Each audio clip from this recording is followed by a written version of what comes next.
Well, the last year has been a really challenging year, I suppose, not least because of the difficult economic situation and the pressure on budgets. But it's also been a really interesting year and a really exciting year in health, I think, because we have a very ambitious agenda to deliver within health. The whole aim of the programme for government is to change the way in which we deliver health services. So health services are provided to people on the basis of their health need rather than on their ability to pay, and that's a really radical break with the past. And we've been very busy doing the groundwork to prepare for the introduction of free GP care, and that has the potential to radically transform the way in which our health service operates.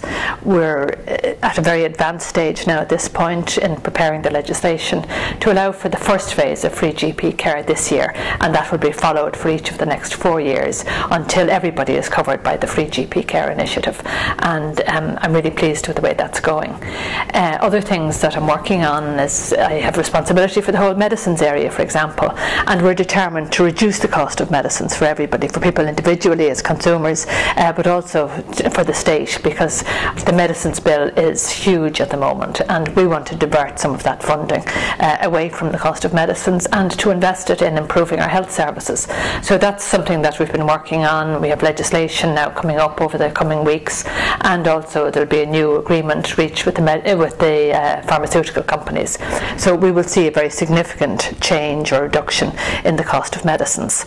I've also got responsibility for the whole area of addiction, and in the drugs area I want to put a renewed focus on the National Drug Strategy, and in particular to start concentrating on the whole area of rehabilitation and recovery from drug use. Drug use doesn't have to be a life sentence, and we want to ensure that there are supports there so that people can engage in rehabilitation and get to a point where they can live a life free of drugs.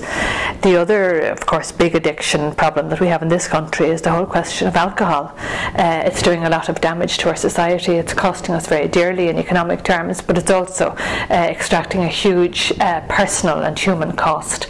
And we're working on the health strategy to tackle the problem of alcohol misuse, and that will be announced by way of an action plan over the summer months. And I think there is a mood out there at the moment. I think people really feel that, you know, we need to bring an end to the damage that harmful alcohol misuse is doing to our society, and I think there's a lot of support among the public to tackle this problem for once and for all.